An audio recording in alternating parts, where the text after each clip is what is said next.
Greetings programs, and welcome back to another Dungeons & Dragons style video on my channel.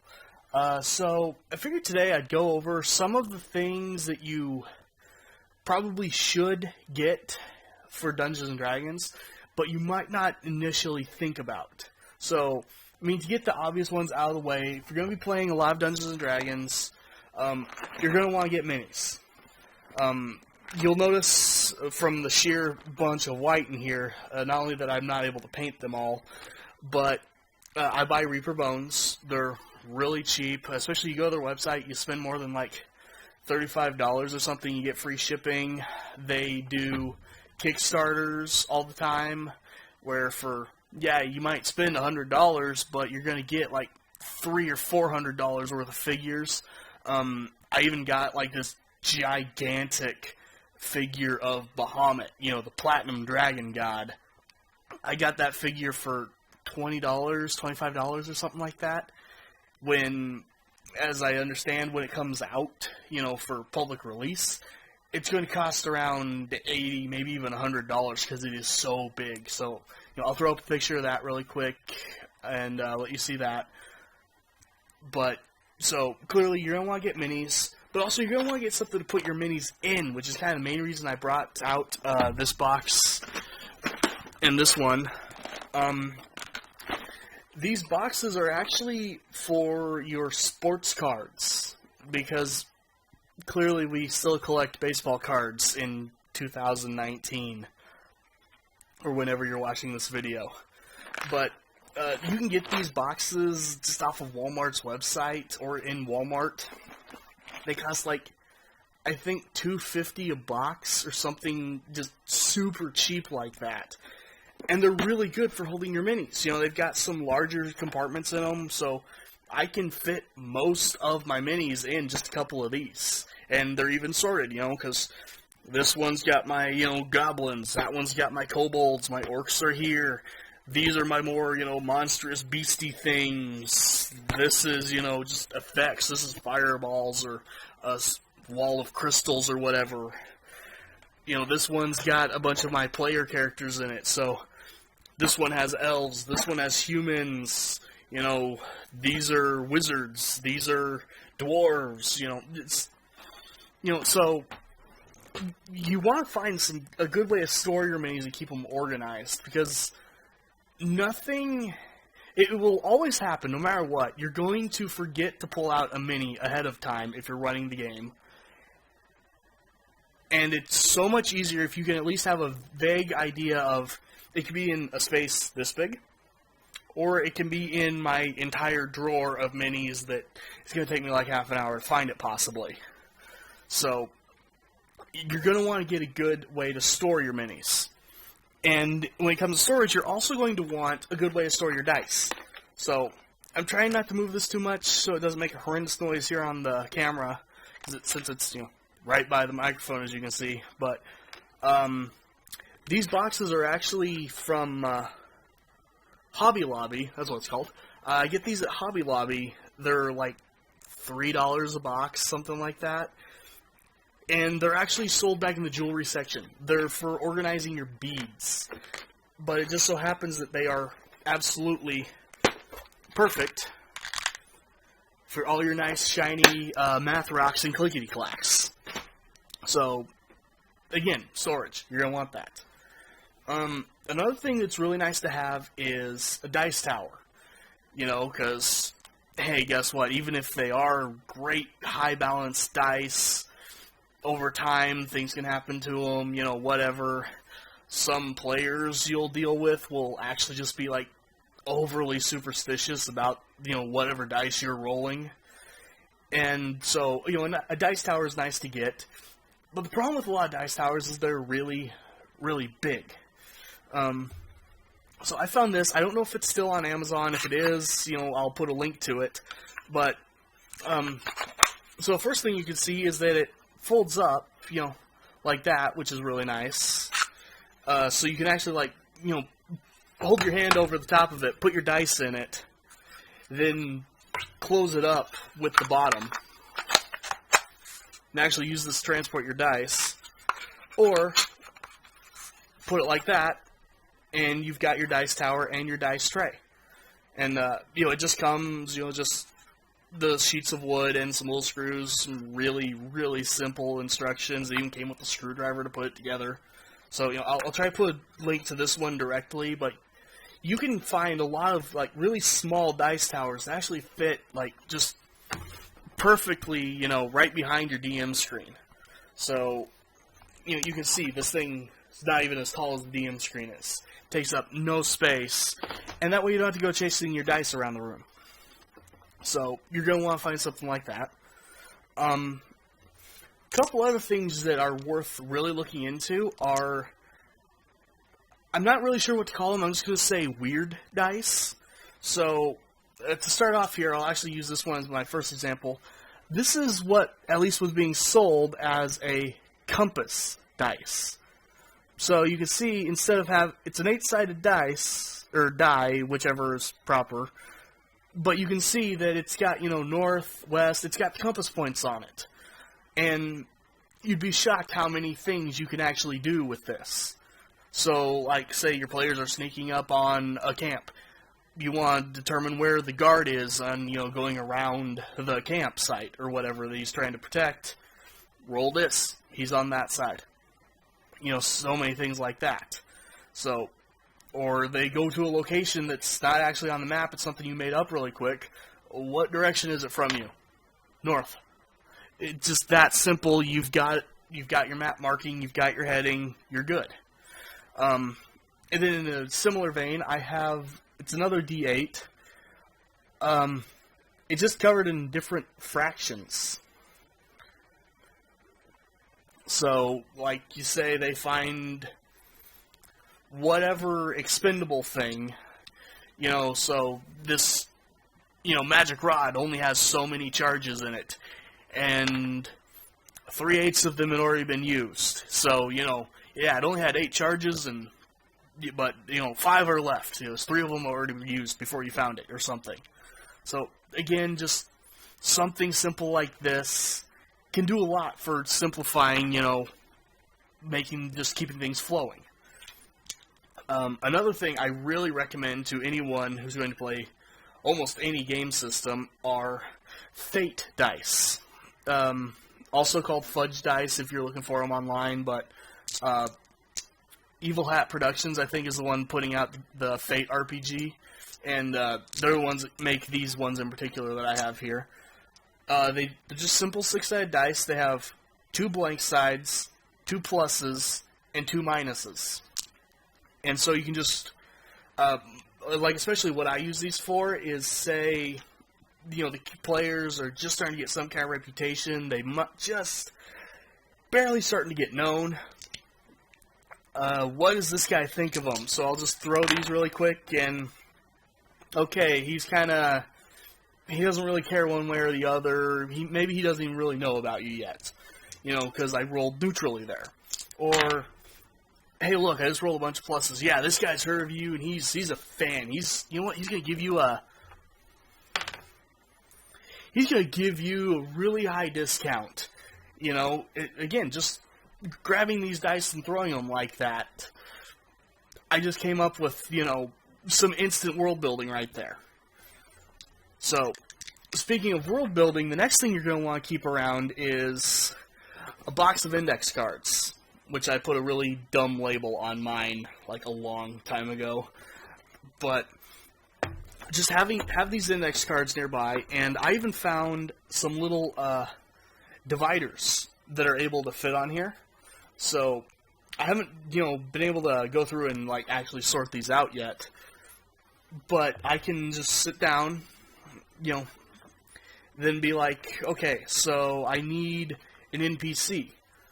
Well, I've already got this NPC divider one that I made, and then behind it I have NPCs that I've made, just some pre-generated characters. So this is, Frederick the Dwarf. He's got a voice like this, because I put some voice notes on him. He's quite dignified for a dwarf. He doesn't go in for all of that grog and ale. He's more about working his diamonds into fantastical shapes and setting them in a nice golden inlay. Whatever. But just having these cards nearby for whatever, you know, you end up making on the fly, or needing on the fly even, you know, so, yeah, I've got blanks in the back, so it's like, hey, I just made a thing, jot down the notes on there, I've got the card ready, and then later I can format it like my others, and, you know, have that ready. Then when, you know, 2 months later, when the players are like, hey, remember that shopkeep? He seemed to really like us. His name was Frederick. I can go find the Frederick card, and I remember everything about him.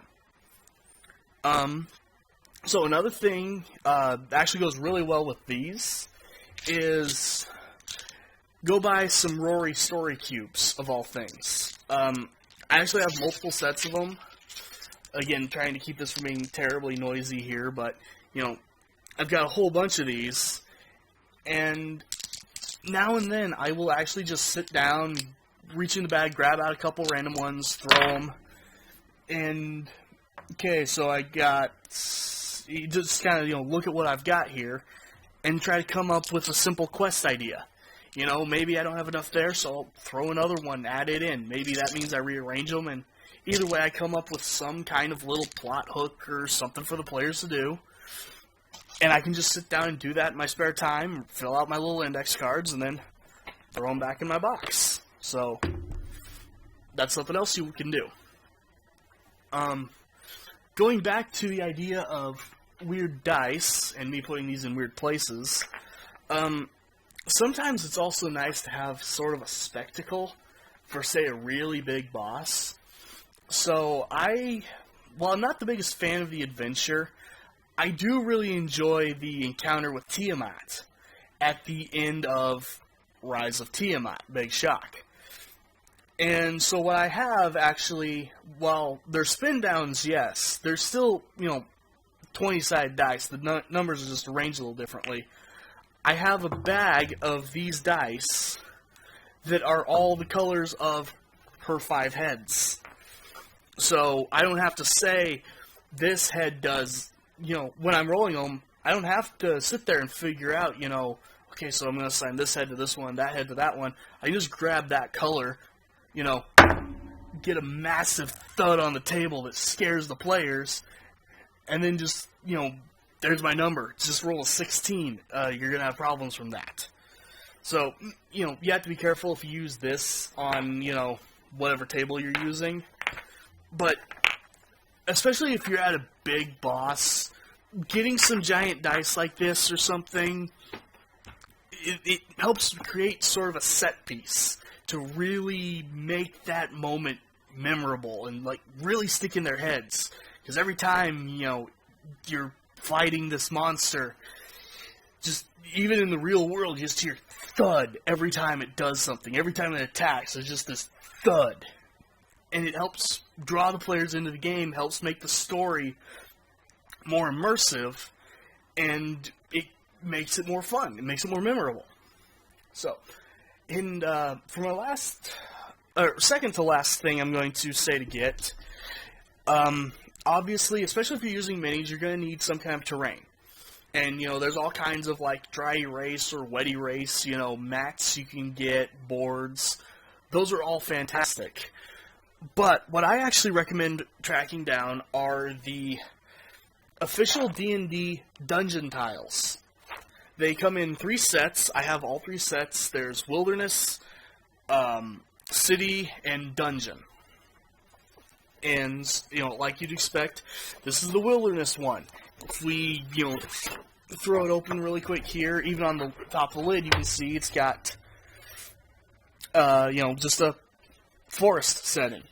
Then you go through here, you've got, you know, it's a tree. Then you flip it over, it's a burning tree. Here's a boat on the water, you know.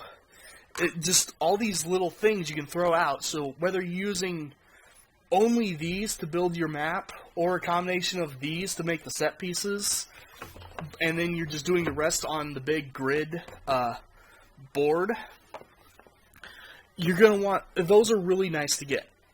There actually are a total of 6 boxes worth you can find, because there's the older ones that, I want to say they came out around 4th edition, near the end of it, They're in the D&D Essentials line. The same 3 sets. So again, it's, City, Dungeon, and Wilderness. And then there's the reincarnated ones, like you saw here. It's actually worth getting both sets if you can. Again, prices will vary. I managed to get all of them for around only $10 a box, I think, something like that. Clearly, I shop around, I find deals. But you can actually perfectly take, say, both Wilderness boxes and get them fit into one. So, you can see this box is really crammed full, but it does have both Wilderness sets in it.